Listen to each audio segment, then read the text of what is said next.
Nagbahagi na nga si Janine Gutierrez ng mga larawan sa pamamasyal nila sa Scotland. Yes, nag-post na nga ang aktres ng mga larawan na nagpapakita ng kanilang masayang pamamasyal sa Scotland.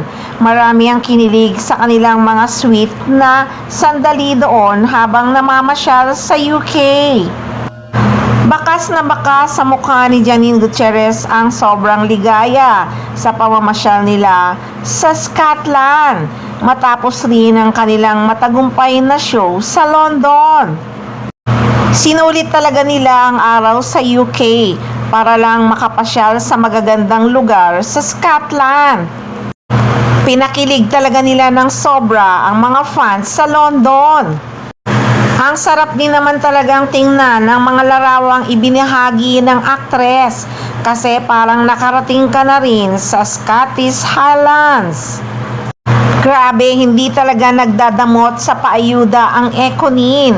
Kahit anong mga kaganapan nila off-cam at on-cam, talaga namang sinishare nila sa kanilang mga fans.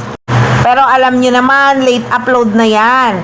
Nakabalik na ang Econin nung nakaraang araw pa sa Manila.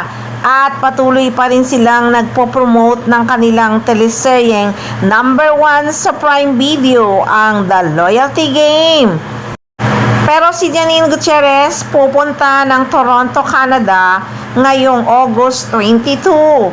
Magtatanghal siya sa Mabuhay Philippines Festival sa Nathan Phillips Square, Toronto, Canada.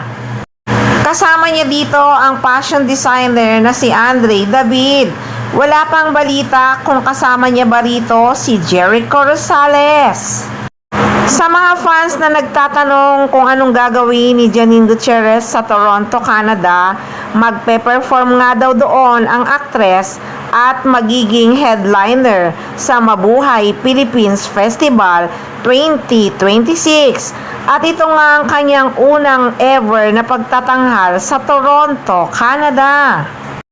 Ayon nga sa detalye kasi ng event, August 22 hanggang 23, 2026, si Janine ay magtatanghal sa Day 1, August 22. At ang oras ay 10:30 AM hanggang 11 PM. Grabe, ang haba naman, 10:30 AM hanggang 11 PM na magpe-perform si Janine Gutierrez. So, abangan na lang natin guys ang mga detalye ng pagpunta ng aktres sa Toronto, Canada.